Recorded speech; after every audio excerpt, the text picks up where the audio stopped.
everybody, and welcome to episode 146 of the Ron and Brian podcast. I'm Ron, as always, joined by the man that some say they saw getting his first shot of the COVID vaccine recently, Brian. Brian, lots of buzz out there. Many people are saying that you may have gotten the first shot of the vaccine.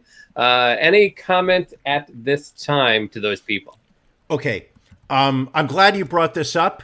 It's something that I have been meaning to address all week because it's something that is very hurtful. It is hurtful to my very existence. Now, there have been some posts on social media, on Instagram, on Facebook, that says, how do I say this politely? There have been posts that have featured vaccination cards. Some people seem to have gotten the impression that that meant that I went out and got the vaccine. And that is slanderous. That is absolutely lies. It's libel and it's hurtful. There are individuals in the state of New York where I'm currently located, and they've been spending hours, days, the past weeks, going into months trying to get themselves vaccinated. The very idea that somebody who does not meet one of those qualifications would jump the line, would commit misdemeanor fraud, guilty of up to $1,000 fine in the state of New York. The fact that people would think that I would do that, it's really it's harmful. It hurts. It makes me question what people actually think, who I am, what kind of person I am, what morals, what ethics I bring to the table. So I can hold my hand up high and say, no, I have not received any COVID vaccinations. All right. Well, thank you for clearing up that matter. Let's start things off, as always, with a nice drink. Drink of the week. Na zdrowie. Salud. Drink of the week. Pleasure. Drink of the week. Drink of the week. All right, Brian, what are you drinking tonight? I'm all about the hazy IPAs, right, Ron? That's my jam. Some days you are, yes. All about the hazy IPAs. Coming out of Brooklyn, we've got from 18th Ward Brewing. Today I'm busting out the Airship Tycoon Hazy IPA. It's a, how would I describe it? It's a super easy drinking North England IPA brewed with a mashup of American, German, English, and New Zealand ingredients. It's got a huge bouquet of guava and passion fruit, complemented peppery dankness on the nose. I'm all about the dankness on my nose. Mm-hmm. A massive citrus and tropical fruit with a light malt backbone and a pleasant bitterness finish. That this light-bodied IPA comes in at 7%. Not too bad for a hazy IPA. Nice little citrus kick in your mouth in this pre-spring drink of the week. How you liking it? It's actually quite flavorful. Very nice. I am liking this. I would. I will finish this beer if that's what you were worried about. I mean, I'm never worried about you not finishing a beer. I'm just worried about your enjoyment, Brian. It's really what it always comes down to. Thank you. Yeah, anytime. So I am cracking open one of my birthday presents this week from the legendary Dwayne "The Rock" Johnson. This is his Terramana small batch tequila Blanco from Mexico. I put it on ice. I don't know about you. I like my my sipping vodka or sipping tequila on ice. So let's literally my first sip. I have not yet broken up this bottle, not yet tried it. Let's see how it is. And as Ron slowly lifts the glass to his lips, imbibing the liquid. It's not bad. No, okay, burns. Very smooth. Very smooth. It's not bad is not quite the sterling recommendation that I would have expected. It's okay. I think it would be better as a mixer. I don't know if it's one that I'm going to necessarily drink straight all the time, but I do have the other version of Terramana, so maybe I will try that next week. We can do a side-by-side comparison. Have you considered just putting an IV into your arm and just injecting it cold right into the blood veins? Maybe we'll try that 3 weeks from now. So we'll see. But yes, as some people are pointing out, I need to point with this finger. What happens in 3 weeks? We do have a brand new whiteboard behind me. What's that say? It says new whiteboard, bitches. So much less huge than the previous one, which I'm not quite sure why my wife had such a big whiteboard because she couldn't reach the top of it. This one, hopefully, will stick to the wall, unlike the last one. Do you think maybe she was just compensating for a lack of size elsewhere in her life? I mean, I can only postulate that maybe that's the case. Okay. All right. That's the word or not. But it does look like the back of the behind you area, that looks also different, not just the whiteboard. Some things have moved around. You know, her desk has been put against a different wall now. So we've moved her little shelf over here. So she is readjusting, you know, again, coming into spring. She wanted to be able to look out the window here in the office. So whatever she wants. This is her space. This is only my space for these couple of hours on Thursday nights. So Otherwise, you get 2 hours. You get 2 hours a week. The rest of it, because I did pick up this weekend when I was down there that she referred to it as her office. Yes, not the office or our office, but it was. She said, "Well, it's in my office." It hurts. You know how to hurt me. That's all I can say. Speaking of, you look a little different. You appear to be a little bit more confident. Yeah. You look more settled within yourself. A little wider. I wouldn't say you look wider. That's hurtful. I wouldn't fat shame you at any time. So you turned 50. Turned how 50 does it on feel? Sunday, yes. How does it feel? Feels very similar to being 49. Not gonna lie. Have you yelled at any teenagers yet? Not as of yet. Felt like it, but the lawn hasn't grown in enough for me to yell at them to get off of it. Okay, all right. I'm becoming very, very difficult and cranky in my advanced age. I'm not gonna lie. Really? Yeah. I haven't sensed that. Not for you. I mean, you know, you're a friend. I'm just saying. I mean, to the teenagers in the neighborhood. The towny punks, the crazy kids out there. In suburban Pennsylvania. I love it. Love it. In the meantime, let's keep things moving here with this week in racism. Week In racism. racism. Oh, what a week, Brian. We had to shrink the font to keep everything on 2 pages. So let's just get right into it. Going up to Albany, New York. Our alma mater, the University at Albany, has decided after a months-long review to rename its Indian Quad Residence Hall as Indigenous Quad, after widespread criticism that the former name was racist and insensitive to Native Americans. The campus road where the tower is located will also be renamed Indigenous Drive. UAlbany officials received a student petition in June asking that Indian Quad be renamed and also to create a task force that would identify and rename other buildings and campus landmarks that evoke racism. Now, did you ever live on campus when you went to Albany? I lived downtown for 2 years. Okay. I never lived on the main campus. Fortunately for me, in high school, I knew somebody who had attended Albany, and they said to me, you would be miserable living on campus uptown. If you're going up to go to Albany, stay on the downtown dorms. The people are more, how do I say this, freakish, right? And you'll fit in much better there. And they were 100% correct. So we had Indian Quad, we had State Quad, we had Dutch Quad, and for the life of me, I can't think of what the 4th quad was. Dutch, Indian, State, Indian. Wasn't there one with an O? Because that was the one. Which is the one that I broke my leg on? I broke my back. I'm not sure, Well, we'll on. look into that and we'll get back. Let's keep plowing through the racism here. We have said this many times in the last, I think, month. I think we've had at least one story. Oh, can I cut you in? Sure. Colonial quad, very nice. Colonial.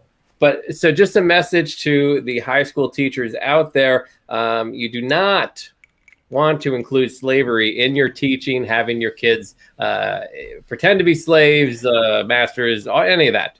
And yet, we have it again in South Fayette Township, Pennsylvania, out near Pittsburgh. A high school teacher has been suspended over an assignment in which students were asked to answer if slaves were profitable. The South Fayette Township School District said Wednesday it had suspended an unnamed social studies teacher after reviewing the controversial homework lesson. As part of the assignment, 10th grade students were told to imagine themselves as retired captains in the British Navy and asked, "Is the slave trade profitable?" One of the students who received the homework assignment brought their concerns to the administrators, who have opened up an investigation. Wow. Wow. Now, this went one step further down in Opelousas, Louisiana. Opelousas high school teacher Patricia Brignac has been charged with one count of simple battery after allegedly pushing a student while asking him to remove a Black Lives Matter sweatshirt. Brignac is alleged to have approached the student and asked that he remove the BLM Matter sweatshirt as it goes against school policy. When the student advised that he had been given permission by a member of the school staff, Brignac allegedly grabbed the student's shirt and pushed him. The student's parents complained to school administrators, who later contacted the police. Brignac was issued a summons and is due to appear before a judge to face the charge. Wow. Students you can't put your hands on a kid. Can't do that. In Bridgewater, Massachusetts, Bridgewater State University has apologized after a survey included a vignette calling the Black Lives Matter movement, quote, a wild beast preying on your local community. It said, quote, the Black Lives Matter is a wild beast preying on your local community. Just 1 year ago, the city was in good shape with no obvious vulnerabilities. Now, protest-related incidents fluctuate unpredictably, and for many, it seems like not enough is being done. The survey went on to say the city's defense systems have weakened and normal life has succumbed to BLM disputes. The protests have strained your community and have threatened the town's health and human services. It seems danger lurks around every corner, and there is a worry that if the city does not regain its strength soon, even more serious problems may start to develop. In a statement, the university's president, Frederick W. Clark, and provost Dr. Kareem Ismaili said the university is reviewing the use of the survey after receiving, quote, a number of student complaints. We're not done with universities yet, Brian. This one in Mobile, Alabama. 3 professors at the University of South Alabama have been placed on leave after photos surfaced of them wearing and holding racist symbols at a campus event in 2014. In 2 videos verified by university spokesperson Lance Crawford, one professor is pictured wearing a Confederate soldier's uniform, while 2 other professors pose with a whip and a noose. The photos were taken at a campus costume party held at the Mitchell College of Business. The 3 tenured professors placed on leave are Bob Wood, Alex Charlin, and Teresa Weldy. The university has said they will conduct an independent investigation into the situation. And then in Washington, D.C., a white Georgetown professor belittled black students during a Zoom call with a colleague, saying that they usually perform just plain at the bottom of her classes. A brief clip posted to Twitter shows an adjunct professor of law identified by the Georgetown Black Law Students Association as Sandra Sellers and another faculty member, David Batson, having what they believed was a private discussion about a class that they jointly taught. Quote, I end up having this angst every semester that a lot of my lower ones are blacks, Sellers said. Happens almost every semester. And it's like, oh, come on. It's some really good ones, but there are usually some that are just plain at the bottom. It drives me crazy. The Law Student Association is now calling for her immediate resignation, and the university has promised a thorough investigation. Yeah, that's pretty bad. Brian, I know you're a fan of this magazine. Teen Vogue staffers openly slammed their newly hired editor-in-chief, Alexi McCammond, over recently resurfaced tweets she made that mocked Asian people. Over the weekend, a series I just subscribed to that magazine. I know. A series of sense-deleted tweets that McCammond posted in 2011 when she was a teenager resurfaced on social media. quote, now Googling how not to wake up with swollen Asian eyes, one of the tweets read. And then the other one said, give me a 2 out of 10 on my chem problem, cross out all of my work, and don't explain what I did wrong. Thanks a lot, stupid Asian TA. You're great. McCammond has apologized for the tweets, but an investigation is still ongoing. These tweets are from when she was in college? She was a teenager. She was back in 2011. So these are 10 years old tweets. These are 10 years old, yes. Okay. All right. Up your way, Brian. Brooklyn, New York. Police are looking for a driver who allegedly spewed racial epithets at a teenager on Saturday night, then clipped her with his vehicle as he drove off. The 18-year-old was unloading bags from her mother's double-parked minivan, and the driver of a white SUV asked her to move. He then got out of his vehicle and began yelling at the woman, calling her a black bitch, using the N and C words, and saying, go back to where you came from. She threatened to call the police, causing the man to take off, clipping her on the way past. The driver has not yet been identified. That's odd because friend of the show, Dom, has a white SUV, and I know I believe he was in Brooklyn last Saturday visiting his mom. All right. And then we also have New York Attorney General Letitia James is now suing an upstate New York ice cream shop owner for allegedly falsely reporting that Black Lives Matter protesters were threatening to shoot him, using for the first time a new law prompted by the Central Park Karen case. Yeah. So this will be the first time testing out this law. The person in question, David Elmendorf, is the owner of now closed Schenectady, New York ice cream shop Bumpy's Polar Freeze. He drew protesters near his shop in June 2020 after racist text messages he allegedly sent circulated on social media. The text included racial slurs and one in which Elmendorf said, quote, I don't hire black people. During one of the protests, I guess he also doesn't carry chocolate ice cream. During one of the protests on June 30, the group stood peacefully on the porch of a private house near Bumpy's, but for 15 minutes, Elmendorf yelled slurs, including the N-word and monkeys, the court documents charge. Quote, if you come over here, I'm going to shoot you, Elmendorf allegedly said. I'll kill all of you effing N-words, the court filing also alleges he said. Elmendorf threatened the demonstrators with a baton and said he'd go into the ice cream parlor and grab a gun, prompting the protesters to flee. Then Elmendorf called 911, claiming that there were, quote, 20 armed protesters who were threatening to shoot him, adding that they were, quote, savages hanging out in Section 8 housing. When 50 protesters showed up later, Elmendorf, wielding a 22 caliber air rifle pellet gun, threatened, I'll run you N-words over with my truck. Wow. Yeah, that's New York? That's Schenectady, New York. My hometown. Now hold on a second. Have you ever been to Bubby's I'm not custard familiar shop? with Bumpy's Polar Freeze. I'm gonna have to look and see. I feel maybe it was something else back in the day. But yeah, I'm not familiar with Bumpy's, which is close. So that's not the place where your mom took you and your brother when you were kids? That is not. We went to every Curry Saturday, Freeze, but not Bumpy's Polar Freeze. Being honest. I am. And one last story, it's Racism Rewind. Racism Rewind. All right. Former CEO and founder of pizza chain Papa John's says he's Papa John, better ingredients, better pizza, more racism. Racist language for the past 20 months. John Schnatter, the Papa John's founder, who in 2018 stepped down for using the N-word during a conference call, said in an interview with One American News Network that he is not a racist, and the pizza chain's board has painted him in that manner. Quote, we've had 3 goals for the last 20 months, Schnatter said in the interview, to get rid of this N-word in my vocabulary and dictionary and everything else because it's just not true. Figure out how they did this and get on with my life. It's taken him. It's taken him 20 months.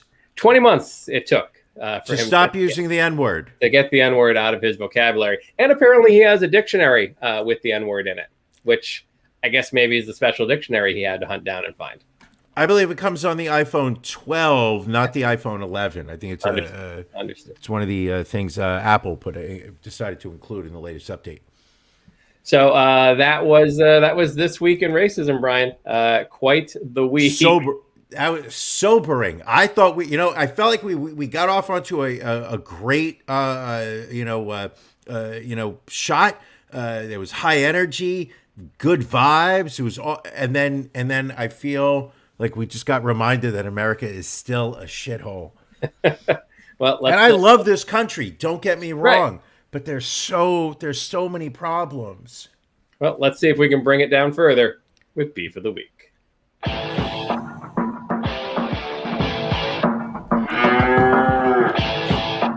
Ron and Brian's Beef of the Week.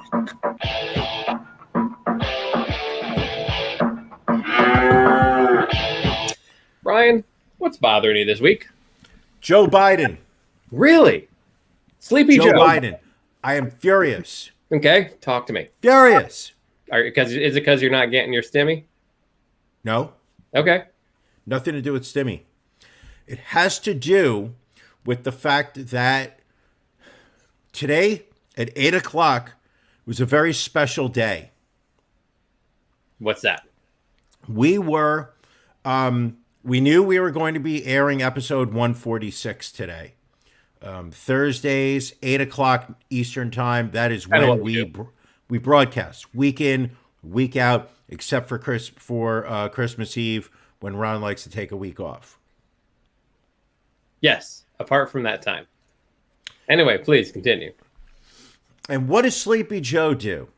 He has been in office for a month now, a month plus. 42 days he has not done any press conferences. He's hiding in the basement, in the bunker. Hashtag bunker, bitch. And suddenly, this week, he decided that he is going to give his first national address at 8 p.m. on Thursday on national television, ABC, CBS, NBC, CNN, MSNBC, Fox, OAN, OWN. He's on all the networks. We get it. Yes. All the networks talking about the 1-year anniversary of the pandemic, knowing full well that I have spent the past 4 weeks editing my own home videos to make a presentation of, and you saw the preview this weekend. It came in just short. I was moved. A little. Saw the tear roll down my cheek. It came in just under 27 minutes. It was my COVID struggle. I had sent out press releases to all of the news agencies, AP, UPI, Charlie Hebdo, all of the press outlets. We get that. Yes. Al Qaeda. I even invited Al Qaeda to the premiere. But I was going to be premiering my COVID struggle, my 3 weeks in hell, by Brian Perlis. And Sleepy Joe decided that he was going to he was jealous. He couldn't let the fact that we were going to get some of his attention, we were going to get some of his heat, and maybe the world would suddenly understand just how important what I went through was. Because a year ago today, I was 2 days away from getting very sick. And I guess it's kind of a cock block in podcast terminology. But at least we know he probably won't be back on the air for another couple of months. So we just got to ride through tonight, and we'll be good, Brian. My heart is broken. Okay. And my home and my movie will never see the light of day because of this. It's a shame. I feel we've lost a tremendous piece of art. I had financial investors lined up, waiting to see what the press reviews were going to be. I had film festivals eager to get involved. By the way, I'm scratching this arm just because it's itchy, not because of the allegations that I received a vaccine shot. No. I don't want people thinking that. Not at all. Ron? Yes. Ron? Yeah. What's bothering you? You know what's bothering me, Brian? People, yet again, are bothering me this week. So people. Yeah. So beautiful weather in Pennsylvania these last few days. I assume you had some nice weather up there as well. Today. Yeah. So yesterday, the missus and I decided to go to one of our local parks, take a little walk, a little hike, be healthy, trying to be a little bit healthier now that I'm 50. Yeah. And, just a simple rule when you go to the parks these days, all they ask is just wear a mask. We're kind of at the tail end of this thing. People are getting vaccinated. Not you. I understand you did not get that first shot of vaccine. I do have the first one, getting the second shot this Saturday. So people are getting vaccinated. Things are opening back up. But just, I would say 90% of the people in the park, not masked. Just aggravated. Can I ask, what is the local health department's recommendations? To still wear a mask in public. Anytime you walk out of the house. If you're around other people that you do not know. Okay. Yes. Yeah. So in a park where you're more than 6 feet away from somebody. Oh, no, that's the thing. It was packed. It was so nice. Yeah, if people were spread out, I don't give two shits. But when you're literally like walking by, many unmasked people as you go through these trails, that's my beef. Again, if people can spread out, I don't have an issue. But again, when it's so busy because it's so nice out and everybody's packed together, and again, I have, I'm 50% vaccinated. I don't feel it makes me better than anyone. I do have the Moderna vaccine, which, as we have discussed, is the gold standard of vaccines. If you're going to get one, we recommend that. Pfizer, weak. Pfizer's like it's like a Hyundai. It's like a Mazda. Sure, it'll do the job, but I mean, let's be honest. When you're looking at best practices, when you are looking at fine engineering, when you are sitting there saying, what can I roll up in that is going to make everybody on the block jealous? You're thinking a BMW. You're thinking a Mercedes-Benz. Exactly. You're thinking Moderna.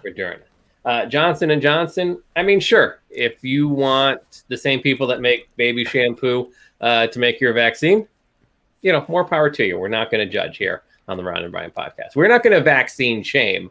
We're going to give our own recommendations. A Ferrari is Moderna. Yes. Johnson & Johnson is the public bus. Ooh, wow. That's what it is. All right. So, Brian, we got many items, Jerry, to talk about this week. What would you like to start off with? First, Ron. No. I have something I would like to talk about. Let's do it. One of our listeners, our loyal listeners, from Oregon, who you are more familiar with than I am, recently posted that I pronounce Oregon incorrectly. Okay. I would like to know, how do I pronounce Oregon incorrectly? I mean, I say it Oregon. Oregon? Oregon. Oh, so it's not Oregon, it's Oregon. Oregon. Portland, Oregon. Yeah, Oregon. Oregon. Really? Yep. Oregon. Hey, so you're nailing it. 100%. All right. You're on the right track now. All right. There you go. Should we give a quick stock update?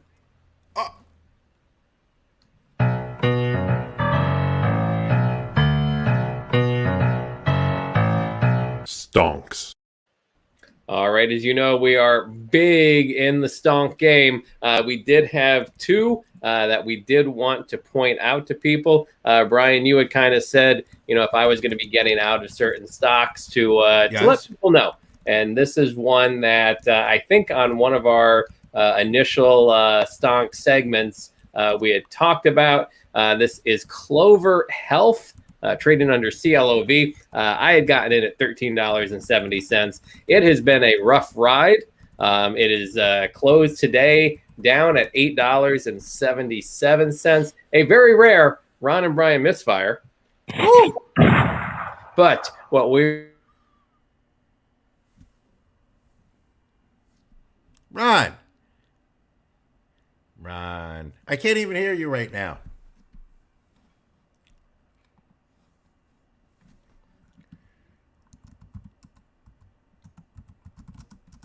Can't hear you.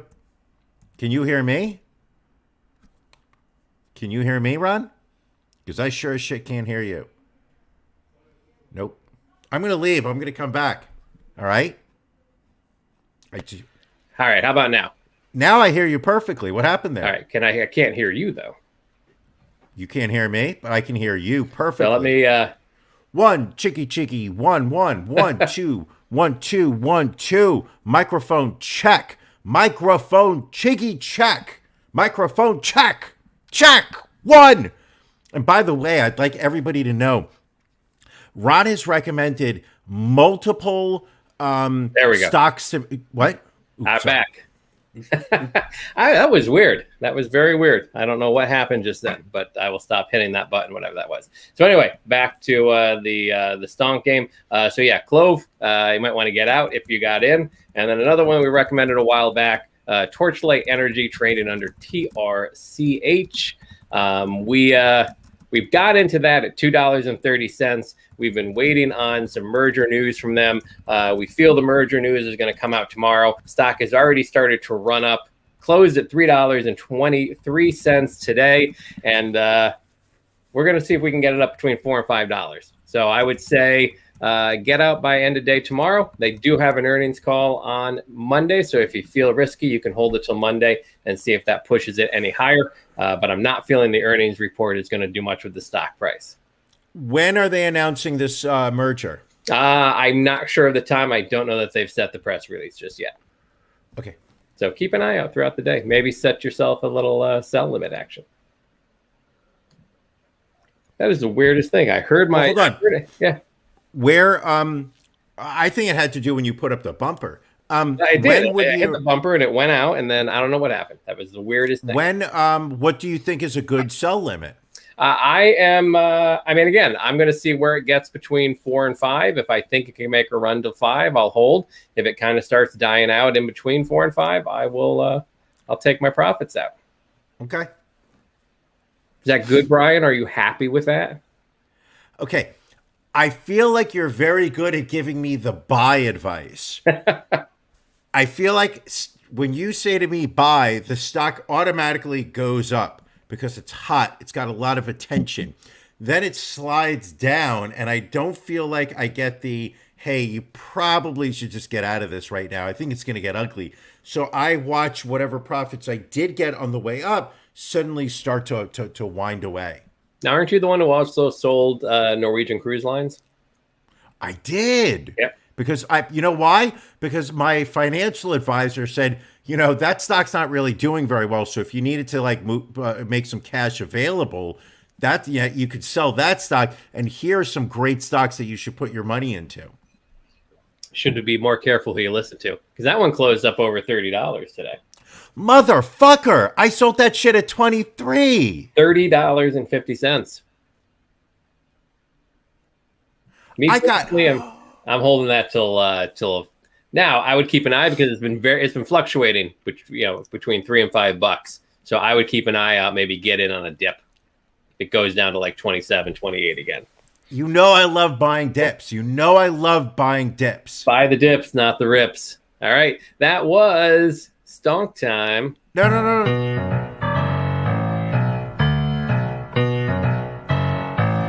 Stonks.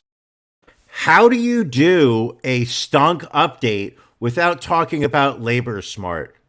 I own 75,000 shares of Labor Smart. How do you not talk about it? This isn't, okay, stonks is not a Ron's greatest hits. That's not what this is. This week. I don't believe it was. The Clove, I'm going to lose. No, I'll lose some money on Clove. Okay, so let's talk about Labor Smart, because Sure, I have 75,000 shares and I need to know, when do I get out of this thing? I mean, I have money tied up in this that I could be using to buy Crank. All right, so we initially bought in at a little over a penny a share. It closed today. You invested at a penny. I invested at multiple times when it was significantly higher than that. So anyway, it closed today. It's a little bit 0.023 cents. But they are in the home stretch of releasing their hydrogen water products, as it will be on the shelves around Easter time. So I think that's when we will see some additional movement. Short-term goal on that is 50 cents to $1. Long-term hold to get 5 to 10. I'm still all in. I'm still holding all 200,000 shares. Yeah, because you bought them at less than a penny. I bought my shares at over 4 cents a share. But you brought your average down today because you bought more, didn't you? You're getting that average. More. I love buying Labor Smart. I have 75,000 shares of it that I keep buying in small tranches. Ugh. I mean, you probably could have averaged down more if you bought at the closing price today. I could have, but there's something bitter about when I feel like I'm buying a dip, I buy and then it goes even lower than that. Billy's asking what that symbol is. That symbol is LTNC, Labor Smart. How does LTNC come out of Labor Smart? I have no idea how they come up with these stock tickers. Larry, Navajo, Tango, all right, what Charlie. else do we talk about this week, Brian? We got a bunch of stories just burning their way. Ron, what's going on with my governor? Your governor, I think he is now up to a half dozen sexual harassment accusations. I think the latest one said that he groped a woman under her blouse. Yes. He reached under. Yes. And I think even Billy de Blasio came out today and was pretty straightforward, said that Governor Cuomo should resign. I think there's at least 55 state representatives between Democrats and Republicans that are basically saying he needs to get out of office. Everybody that he's pissed off over his 14 years in the governorship, everybody he's pissed off is now just salivating and standing indignant. First off, and I genuinely do believe this, that you're innocent until proven guilty. Okay. The man has 6 people who are alleging bad behavior. Cosby was up to how many? 30, 40? 30, 40, 50, somewhere in that range. Yeah. I think it's a little too early to assume guilt. However, I will say that at some point this does become a distraction from his ability to govern. So more of a distraction than lying to the Department of Justice about how many elderly died in nursing homes due to COVID? Those were crazy times, Ron. And if you had been able to watch my COVID struggle that we were set to air today, were it not for Joe Biden screwing up our viewership. I mean, theoretically, we had about 14,000 news organizations already RSVPing. They were going to join the live stream today for it. On the low end, yes. Yeah. You would have seen what living in New York was like in April of 2020. You would have seen the confusion, the anxiety. Papa Mario, he made us all feel better, during that time with his trusted news conferences that he gave every day. Again, I think there are a number of reasons Cuomo should be out of office. This is just the latest. The nipple rings? Didn't he disband the commission that was looking into fraudulent activities by his re-election campaign? No clue. I feel like that's a thing that happened. I think if that guy can take a taser to the nipple ring and not pass out, I think he should be able to stay in power. Trial by fire or by taser, as it will? Ooh. We don't say trial by fire after January 6th. Trial by combat. Trial by combat. You sweating over there? Anyway, what else we got here? Oh, this week, Brian, it was, of course, International Women's Day. And Burger King in the UK gained a whole lot of fans by a joke they made on Twitter. They started off with a tweet that said, women belong in the kitchen. They then followed that with tweets that talked about, they should. Only 20% of chefs are women. And they were talking about an initiative that they were starting, trying to change the gender ratio in restaurant industry by empowering female employees with the opportunity to pursue a culinary career. However, people felt the initial tweet was a tad bit tone deaf since they could have included more context in the initial tweet. Brian, is the internet overreacting or not? Is it overreacting? Of course, it's overreacting. I think you have a lot of people that have a hobby in cancel culture. At the same time, do I believe that a marketing department of a international conglomerate, should they be tweeting something as out of step as women belong in the kitchen? Somebody deserves to be fired over that. I think it's a very weak attempt to post. Oh well, that's because there's more men in executive chef roles than no. You fucked up. Own it. Accept it. Fire somebody. Publicly shame them. Put their name out there. Let us know where they live. Let's know who their parents are, where their parents live. Let us, go after their parents. Then we can all move on as a society. All right. And even as they were getting torn apart by a variety of different comments, a number of which telling them that they should delete the tweet, they responded, "Why would we delete a tweet that's drawing attention to a huge lack of female representation in our industry? We thought you'd be on board with this as well." No. So don't tweet "women belong in the kitchen"?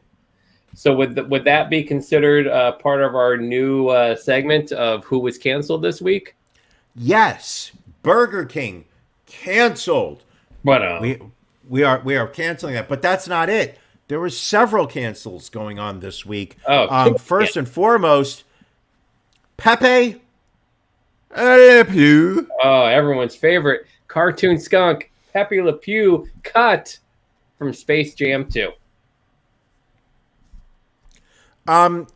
What is Space Jam 2? Apparently, it is a sequel to the initial Space Jam, and I believe this one is starring LeBron James. I never saw Space Jam 1. Yeah, I can't say that I did either. I know have zero in it. Bill Murray, Bugs Bunny, the guy who played Newman on Roger Rabbit, Feld. So yeah, Ron Jeremy. Apparently, people have issues with Pepe Le Pew. I can say he didn't. That his stuff doesn't really hold up. Doesn't the same light? No.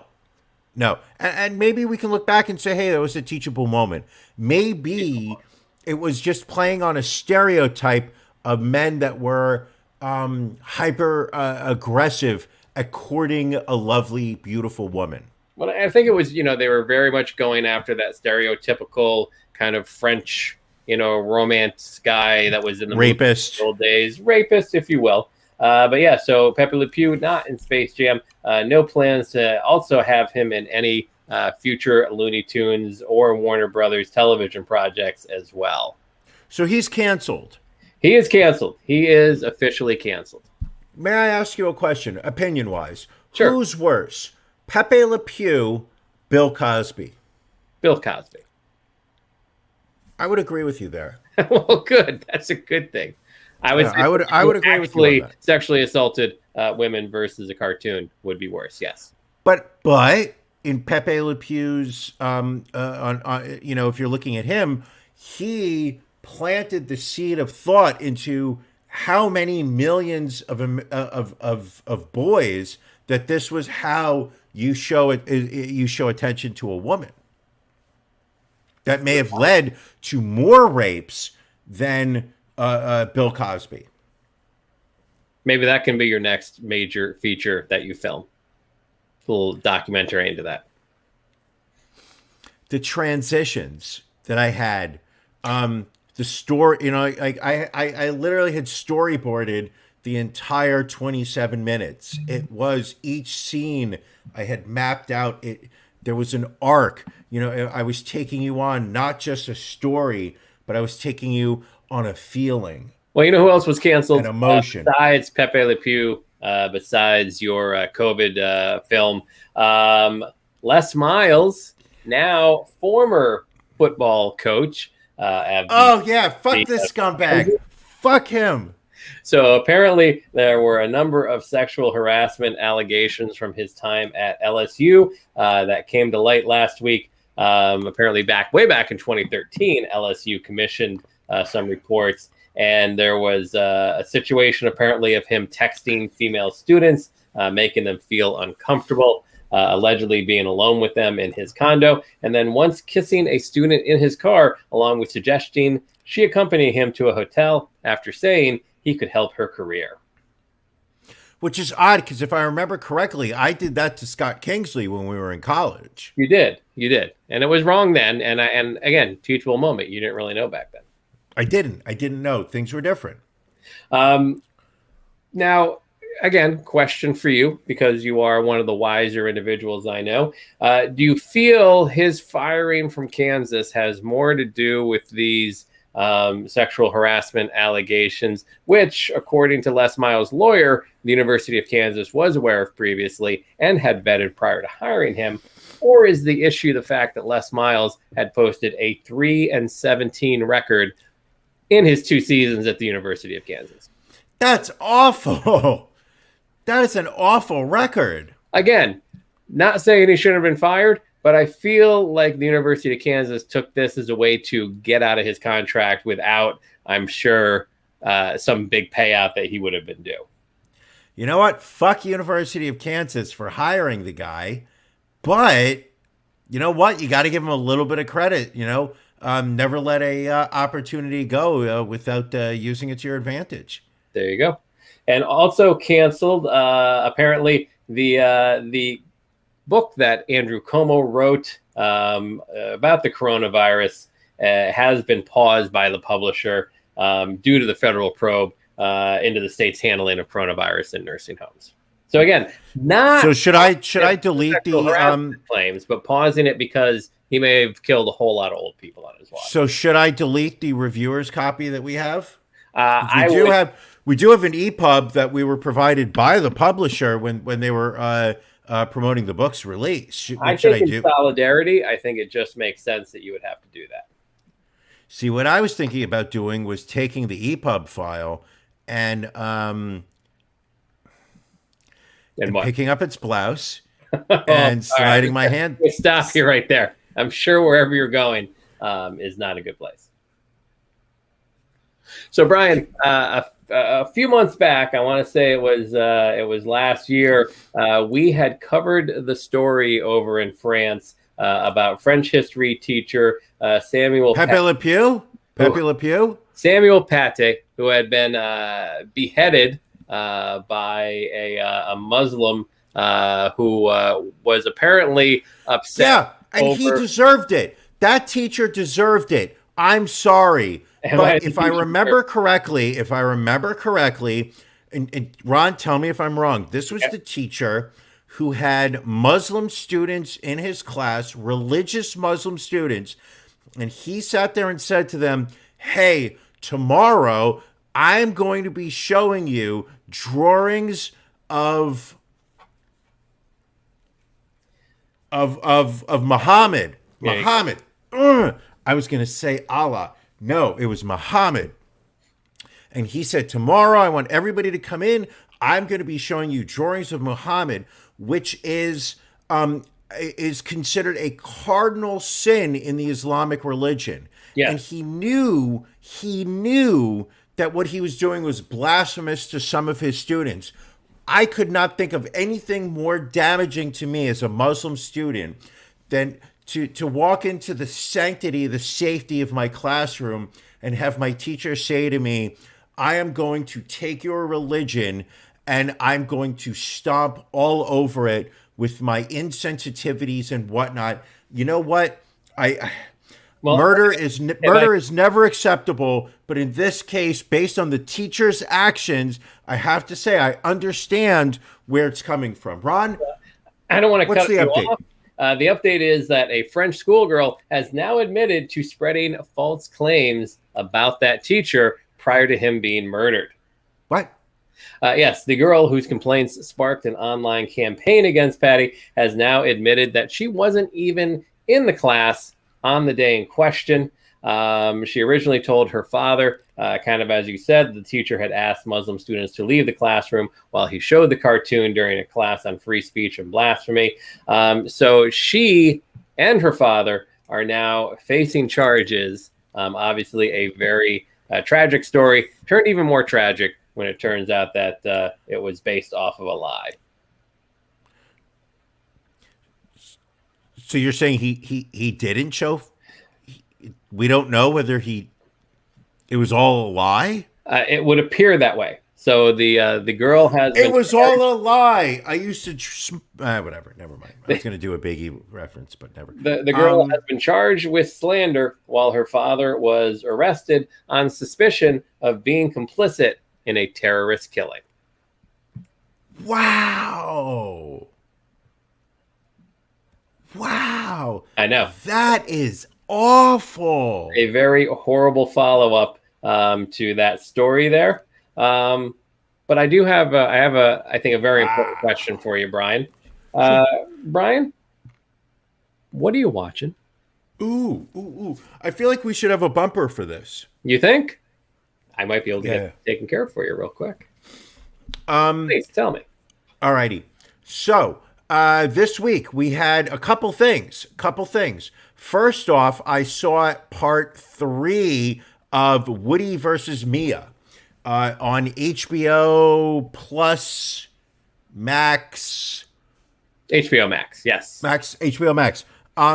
It was this one. We really delved into the criminal complaint against Woody Allen, how the court system was rigged inherently in his favor, how the state of Connecticut did not take the claims from Dylan particularly appropriately. Apparently, she was interviewed 9 times. And during those 9 times, her story somewhat changed, or it was said that they changed. When you asked Dylan, she said, "Hey, at the age of 4, I remember perfectly. I never changed my story whatsoever." And then according to other people that were interviewed, they said that in instances like this, you never interview a child victim 9 times. You interview them once, you get their story, and what you're trying to do is not scar them emotionally. But in this case, she was interviewed 9 times. However, Yale University found that there was no evidence that they could corroborate that there had been anything inappropriate. We found that Mia Farrow liked to audio tape her calls with Woody. We then found out Woody also liked to do the same thing with Mia. But you're clearly hearing Mia's tapes. Like it's incredibly one-sided. And then we learned that when New York City got involved, because the crime happened in Connecticut, so therefore there should have been a New York case about it. The New York investigator absolutely believed Mia, absolutely believed the child. I don't want to name the child's name because she was a minor at the time. It's inappropriate. And yet suddenly the case got politicized. It got taken over by the higher-ups in the Child Welfare Agency, and it was, slipped away. Nothing to see here. Nothing happened here. Even though the investigator said that he absolutely believed that it was a substantial allegation that needed to be addressed because he felt it was true. Overall, an interesting episode. Once again, this is something absolutely from Mia's perspective. This is Mia's story. Woody is not. This is not a an even-handed documentary. This really should be called Mia's story. So that came out on Sunday. So I watched that. On Monday, I watched Coming to America 2. And how was that? Have you seen it yet or no? I have not seen it yet. Okay, so the big fight scene in the end when Eddie Murphy is fighting Arsenio Hall Okay, so halfway through, Arsenio Hall, who plays Semi, his number 2, he decides he's going to break off because he never felt that he got the proper attention from Eddie Murphy as King. He decides to break off and assign his loyalties to Zamunda's number 1 rival. So this starts a war between the two countries, ultimately leading up to a battle between Arsenio Hall, Eddie Murphy. I felt it was forced. It didn't feel right. The war scenes, I mean, it felt like they were trying to duplicate the first 10 minutes of Saving Private Ryan. But for a comedy, you don't need that much blood. For a comedy, you don't need that much death, crying, pain. Like it wasn't funny anymore. It didn't work. All right. Yeah. What else did you watch this week, Brian? I also watched South Park. Came out. They had their vaccination episode. I watched that as well. I was a very big fan of what was the last special they came out with? They did the quarantine special. I love the quarantine special. Yes. I felt that they nailed it 100%. They literally hit everything.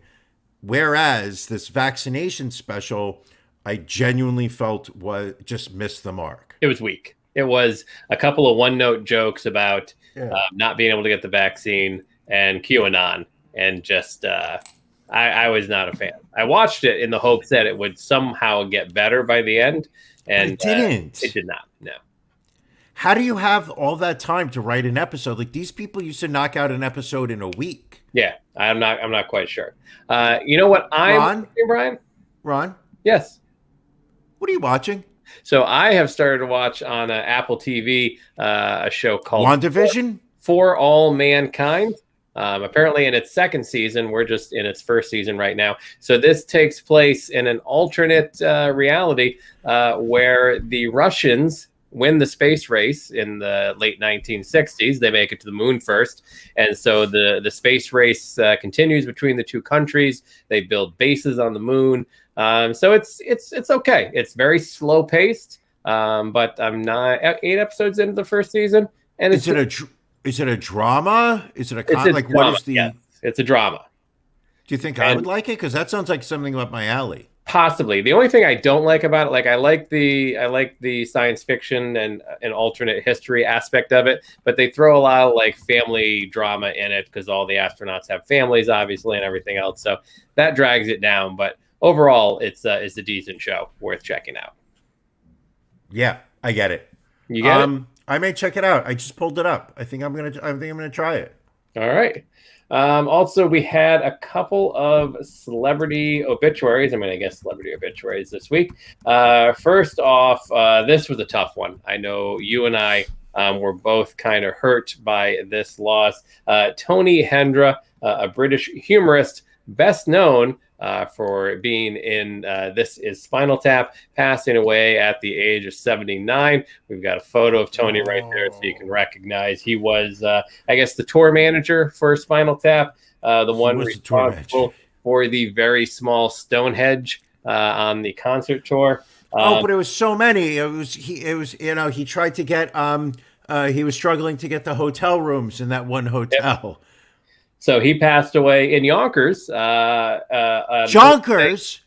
Thursday due to Lou Gehrig's disease. So we say now, if you were, again, I'm not saying we're not going back to like grading deaths like we used to, but if we were, what would you grade Tony's death?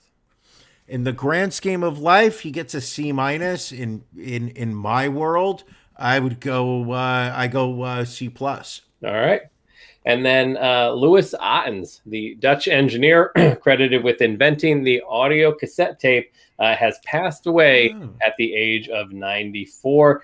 He passed away apparently back on March 6th in the Netherlands. No cause of death was provided. Did the doctors put a pencil in him and just spin him around? They tried. Apparently it was too late for even that.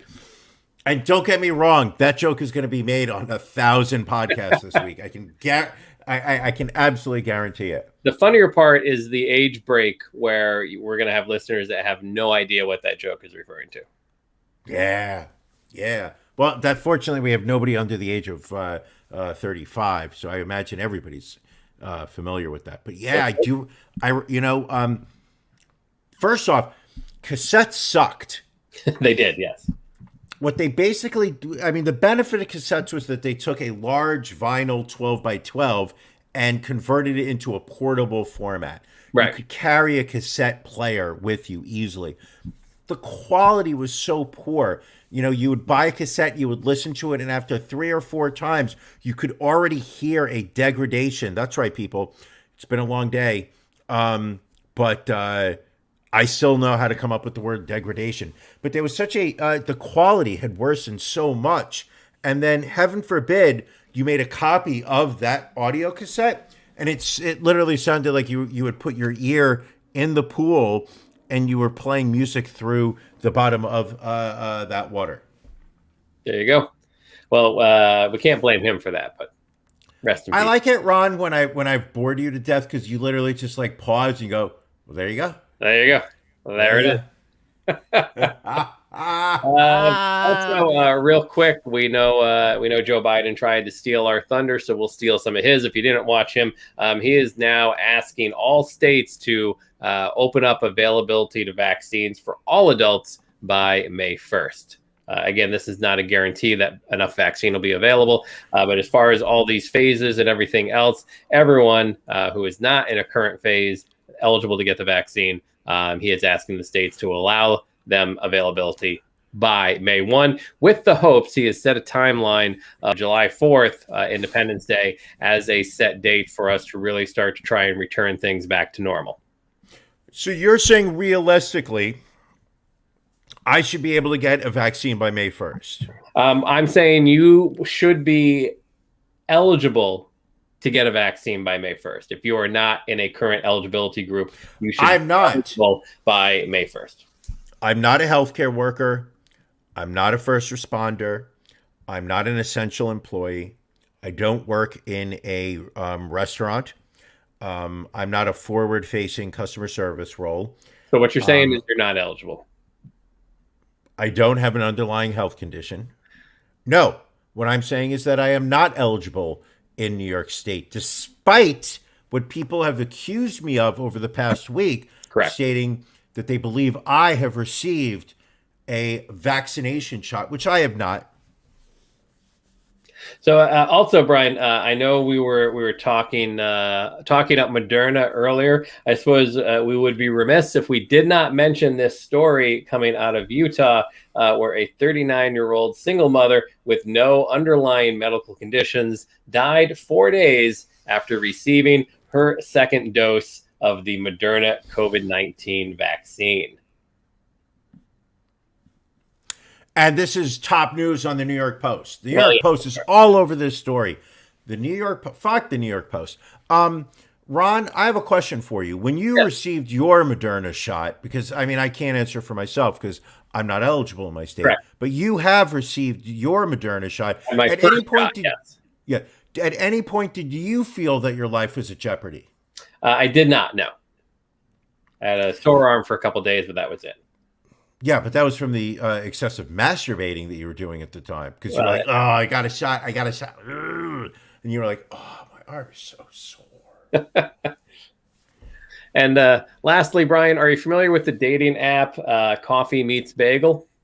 I've heard of it. All right. Well, they apparently are one of the first dating apps to add a section to individual profiles where you can put down if you are fully vaccinated for the COVID-19 vaccine or not. Okay. I know what they're going for, but I think as we've established earlier, the real question, America is, we're all going to be vaccinated by July 4th. Everyone's going to have an opportunity to make an appointment by May 1st. These things have already been established by President Joe Biden, who is the rightful president. Sleepy Joe. What I believe that, and I think this is where this dating app is missing the boat, is that it's not about whether you're vaccinated or not, but it really is what vaccine you received. Well, that's the next step. I believe check off which one you have. I think is the next step in this process. I'm thinking, and I'm going to copyright this idea in case anybody wants to steal it. But I'm saying we should create a dating app for people who receive the Moderna vaccine. If you've gotten the Pfizer, you're not eligible for our app. Johnson & Johnson, as if. Fuck out of here. If you've gotten the Moderna and you can show us proof, and I believe the technology will be there for us to properly validate it, I believe we should create a dating community throughout America. Maybe, if we get those angel investors that we've been talking about, we can take this international, but we'll call it modern Moderna dating. There's something better. We'll work on the title. It needs to be a little bit more catchy. Yes, but it's got to be. It's a dating app only for people who have received Moderna. All right. Also, this is just a little something I saw. I didn't save the article, but 2020 was the first year in the United States since 1947 where more than 1% of the country's population died in 1 year. So if you just want to get a handle as to the impact that the COVID deaths had, we set a record that had lasted since 1947.